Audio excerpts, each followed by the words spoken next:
back, everyone. This is Jason, aka J-Bone of the Ramblin' About Wrestling podcast, right here to bring you my thoughts on the Ultima Lucha season finale of what I consider to be the best wrestling show we've had this past year, Lucha Underground. Ultima Lucha was just incredible. I'm going to do a little rundown of part 2. I'm not going to do part 1. Not going to do the whole thing. Just the second part, because it was, in my opinion, the better part of the two. But the whole 3-hour package nonetheless was great. So with that, let's get into it.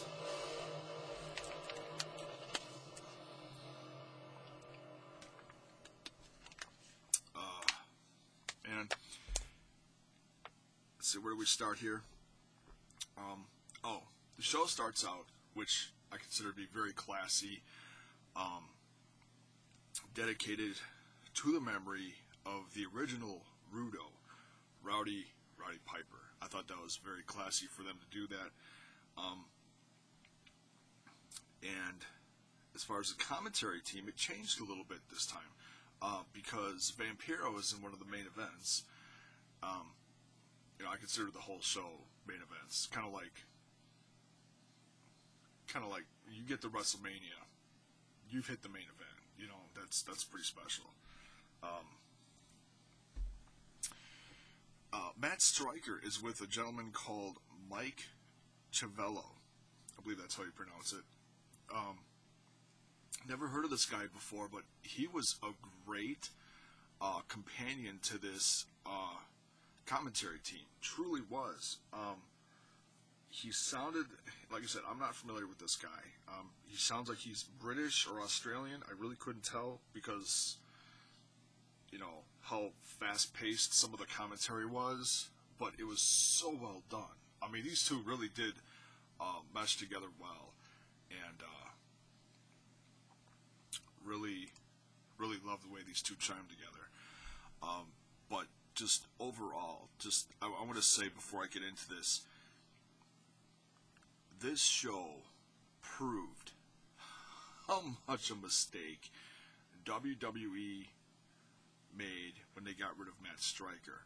Between the New Japan Pro Wrestling show from January to this Lucha Underground first season, and now apparently Matt Striker this weekend is also doing the AAA show down in Mexico. For what brand? I'm not sure. If he's just going to be part of their team or what, I'm not sure. But apparently he's going to be down there. He's just a tremendous voice behind the wrestlers. He really is. And I just want to tip my hat, my imaginary hat, to Matt Striker and Vampiro as well. Both putting on a hell of a job this first season of Lucha Underground. So, okay, let's get into this. We see Johnny Mundo versus Alberto El Patron. Still want to call him Del Rio sometimes. El Patron. Mundo was quite the heel in this match, and I love the way the chants were during the first part of this. Calling him instead of calling him Johnny Mundo, calling him Johnny Zero. I thought that was great. And this crowd, wow, fired up through the whole show. Really put an exclamation point on people's passion for this brand. It really did.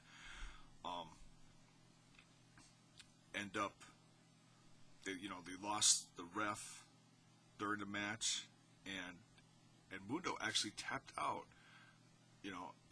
during this, and then we get the awesome surprise, in my opinion, a great surprise. Melena returns to his side and helps him win the match. Hits Alberto El Patron with his AAA belt, knocks him out, and then wakes up the ref, and Mundo Cueto gets the win. But then, man, Patron ends up kicking Mundo's ass so bad, throws him through the window, ends up getting quite the crimson mask, a la Ric Flair, Man, great match, though. So good to see one of my favorites, Johnny Mundo, in his return to wrestling on this brand. I know he's been doing it on and off the last 4 years or whatever, but man, he has really shined on this show. And to have this rivalry at the end, just one of my favorites. Great to see him. And and if they do have a season 2, I hope Melina does keep coming out with him. I think that's great. And as much as they were making out at the end of the match, wow. I haven't heard much about Johnny Mundo's love life, but man, the way those two were going at it, I think they're still together. Maybe, I don't know. Or it could have been just a thing for the cameras. Who knows? But it looked pretty real to me because there was a lot of passion there. Anyways, next one. Excuse me. We have the segment. This whole thing has been building all season with this, the kidnapping of Black Lotus, the capture, recapture down in Dario Cueto's underground of the temple. Then, her original captor, and I'm sorry I can't remember his name. He, last episode he tries to capture, or he tries to rescue her, get into the temple. He gets in the temple, and that's as far as we saw it. Now he's in the temple, and he's trying to rescue her, and Cueto's like, "Well, there isn't anything that I'm gonna do to stop you," or says something to that effect. And then all of a sudden, Lotus pulls him up against the cage, chokes him, and then punches him through the bars and kills him. And Cueto is just shocked by this. And it's you want to talk about a swerve. I did not see this coming at all.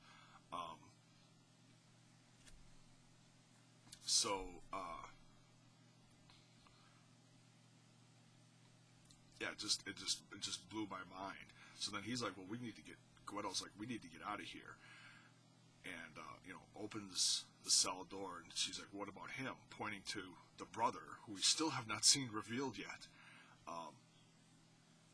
And he's like, he's coming too. And then he unlocks the door, and they all get away, but they still don't reveal the brother. Man, that's one thing I really wanted to see at the end of this season, was the reveal of the brother. So yeah, I hope if they're. I keep saying if, because nothing's been definite yet as far as season number 2. But yeah, would love to see who they get to play the monster who is Cueto's brother. All in all, we see later that they escape in the truck, and the brother's in a trailer in the back, being hauled behind. Which is kind of funny. So it sounds like they have to escape to another temple, which is kind of funny. Oh, and when they do leave, which I know this is footage from later, but I'm just going to combine it all now for the sake of, not repeating myself later.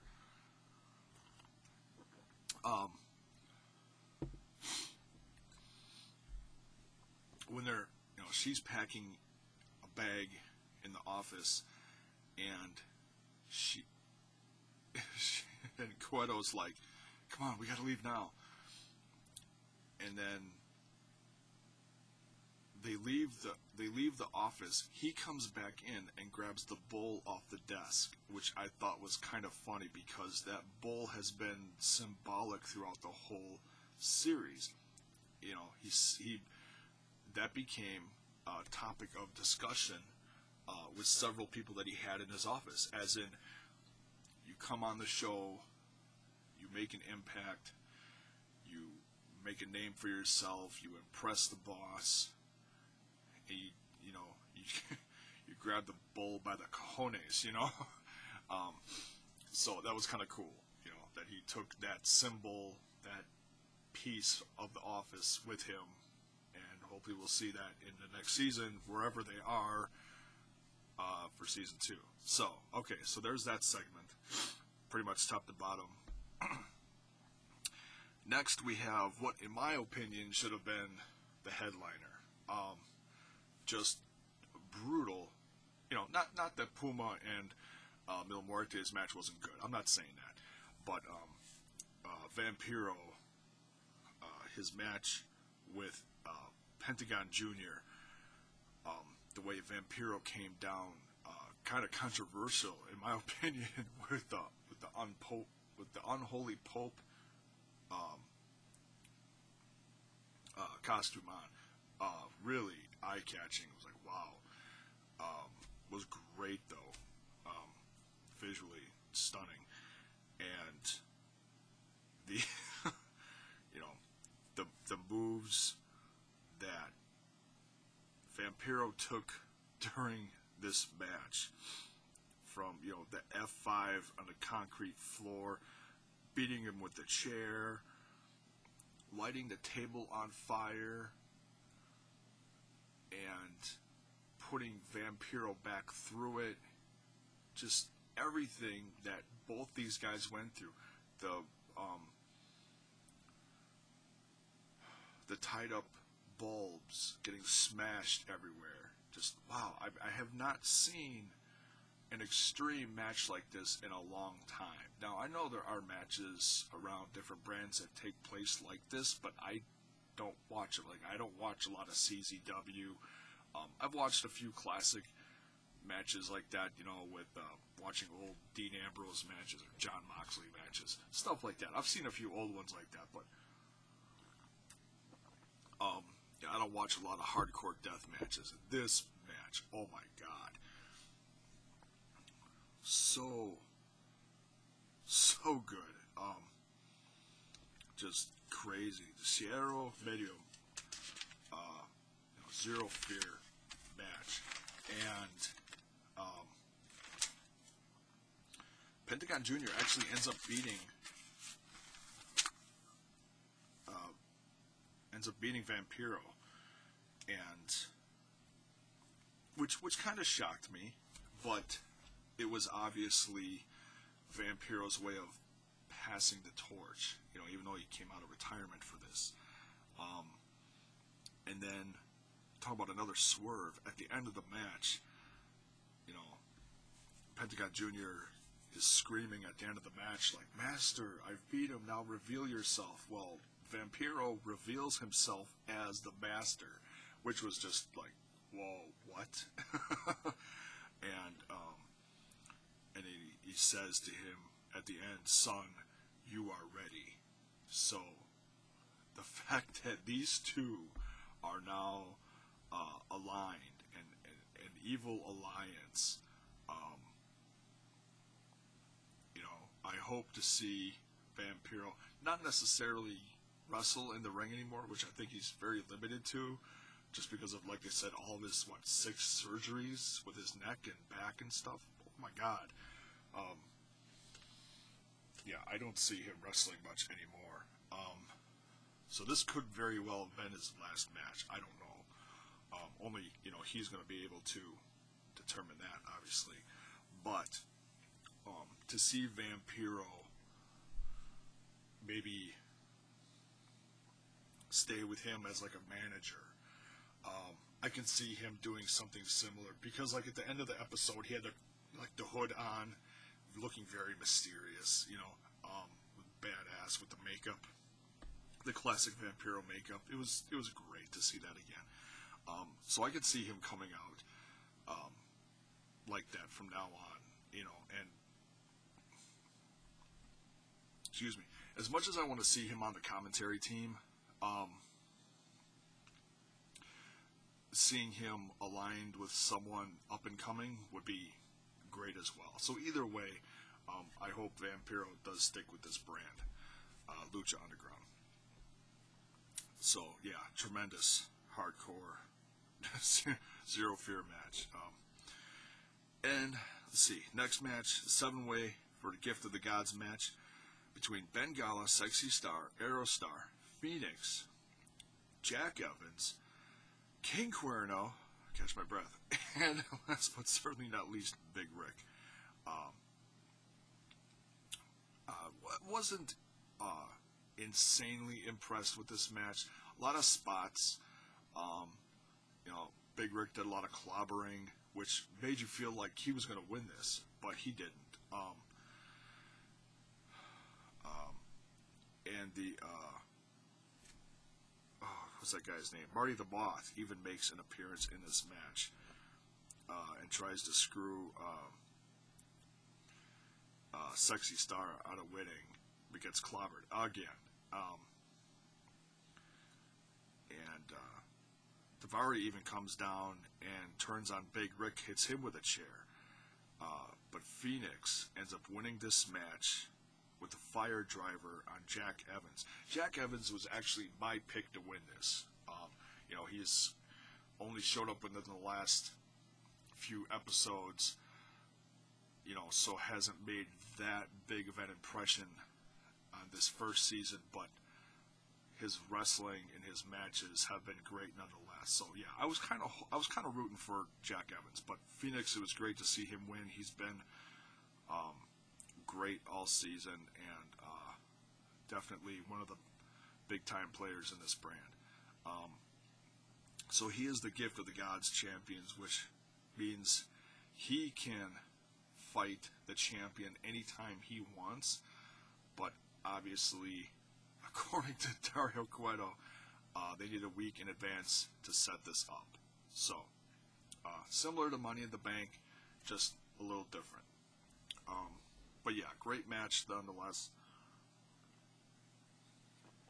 And last but certainly not least, Tejano versus Blue Demon Jr. And he comes out, oh no, that's not the headliner, excuse me. This was basically a squash match, though. It happened so fast. Tejano versus Blue Demon Jr. Not the last match, excuse me. No DQ, basically a 3-on-1, and then Chavo comes down. It looks like he's going to save Tejano, but he doesn't. He hits him with a chair, too, and they all clobber Tejano. And this match ends relatively quickly, which leaves a lot of time for the Prince Puma Mil Muertes match, which is the last match. Excuse me. And I'm not going to go through all the things that happened in this match. Just point out a few things.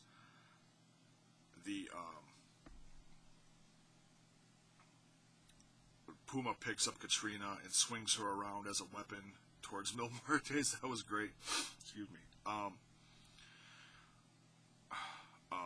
The tables used. Puma diving through the ring, getting swatted down with a chair, and the punches. That is one thing about Mil Muertes from top to bottom of this season. His, as powerful as he is, I think his fists have certainly made an impression more than anything, or one of the things. Not saying his punches are the best thing he does. I'm not saying that. I'm just saying that whenever he's, socked someone with a right or whatever, man, his punches are just killer. Just like, Big Show has a nasty punch. Well, I'd say Mil Muertes' punch is twice as hard-hitting as Big Show's, in my opinion. Let me know what you think about that in the comments below. I want to hear what you got to think about that. And Puma, man, just the heart of a champ throughout this whole match, taking everything. And, finisher after finisher. But finally it just caught up with him with the flatliner off the top rope. Man, definitely one of the matches of the year, in my opinion. just crazy. Incredible. But we have a new champ, Mil Muertes, and then he's joined in the ring by the Disciples of Death. So we now have the Age of Death beginning in Lucha Underground. Can't wait to see where this goes, if we have a season 2. So yeah, the big time heels are on top. Then we have a segment at the end where everyone is like leaving the temple for season, or the last time, or whatever. I talked about the Black Lotus segment already. Phoenix then has his championship and drives off, and it just, made me feel old. And I'm not a big car guy, but I did appreciate the gold Firebird. That was incredible. That was great. See him take off in that. But he was followed by a guy with a cowboy hat, so which made me think, it kind of looked like Tahana was following him, maybe? I don't know. It's interesting. In a big truck. And then Marty the Moth ends up kidnapping Sexy Star, and he's like, you won't be laughing when you beat my sister. So apparently Marty the Moth Martinez has a sister, and we'll be introduced to her if we have a season 2. Once again, if. And Helico, Son of Havoc, and Ivelisse are taken off on their motorcycles. Havoc declares they're going to get those championships back, which I would love to see. And he says to Ivelisse, he's like, what do you think? One last ride? And she's like, get on. And so, comically, Son of Havoc gets on the back of Ivelisse's bike, so he's riding bitch. But yeah, three of my favorites throughout this entire season. Very entertaining, comically, and in the ring, just tremendous to watch. Can't wait to see what these two do in the future. No, I talked about this in much greater length, the whole thing top to bottom, on the Rambling About Wrestling podcast. One thing that the guys that I talk with, the other Ramblers, they agree that the wrestling is top notch and that the show is great. But little things like this, kind of like, they're not into it. I think for the brand itself, I think it's okay, as long as they don't overdo it. Aerostar and Drago, they like shake hands, like they're compadres at the end, and then they take off through the doorway. Drago, all you see is flames, so Drago flies off because he's a dragon, and Aerostar flies off into the night the same way. He's got sparks behind him because he's like a rocket ship or something. I don't know. It's just, sci-fi superhero stuff. It's like, for this brand, for this, on this television station, which everything they show, it all makes sense. It's all okay. If this happened in the WWE, people would be like, whatever, but for this brand, it's okay. As long as they don't overdo it. Just little things here and there. I get it. It's okay. Pentagon Jr. says, where do we go now, Master? And I can't quite understand what Vampiro says. I think he says something like, to my dark place. I'm not sure. I could be wrong. If you think he said something different, put it in the comments below. I think that's what he said. But nonetheless, then they disappear in a puff of smoke, which is pretty badass. Like I said, I can't wait to see what these two do in the future. Puma ends up spraying a giant question mark on the marquee Lucha Underground above the temple. And then we see Cueto left standing in the ring, or he's like walking through the doorway, or like floating through the doorway. It's kind of weird. And the lights around him go out one by one till he's in the dark, and it says to be continued. So, and that's where the whole thing ends. And man, like I said on the podcast, I'm praying to the wrestling gods above that there is a season number 2. This show, Lucha Underground, in my opinion, brought so many people back to watch wrestling again that hadn't watched wrestling in a long time. It really showed how good a wrestling show can be, and that it doesn't have to be 3 hours. Raw. Excuse me.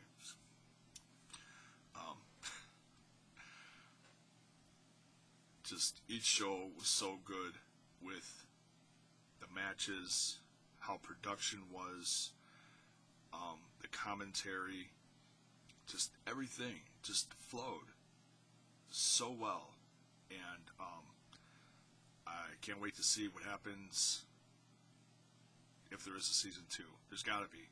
It just has to be. I think they made, a big enough impression. Hopefully,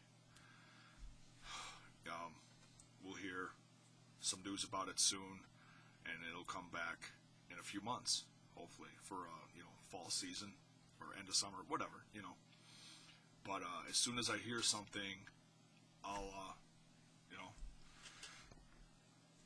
do a J-Bone news flash, a la Muppets, no. And yeah, just I can't say enough about it, And I don't want to go on and be ridiculous with it, but just such a good show. It really was. I haven't had this much fun talking about wrestling in a long time, and I'm sorry that my reviews towards the end of this first season have been sporadic at most, but I couldn't go out with the end of this season without talking about it. I couldn't. It wouldn't be fair to how much I love this show. And if you want to hear a more detailed version of this, go to the Ramblin' About Wrestling podcast. I did a much longer segment on there talking about it. And, man, can't wait to see what happens next. See some new players, some new people they bring to the brand, see some old favorites like Cueto. And I might do some highlights over the course of the next month or two about highlights, what I thought of certain characters from the brand, just to fill in some time between now and hopefully when we do get another season. I keep saying hopefully and if, because like I said, nothing's been stated. I haven't heard anything. If you have, give me a link, show me, maybe I've missed something. But so that's it for this. I hope you've had as much fun watching Lucha Underground as I have. Hopefully my cable provider will get on the ball and get the El Rey network soon, by the end of this summer or before next season. Thank you, everyone, for watching, and I'll see you later.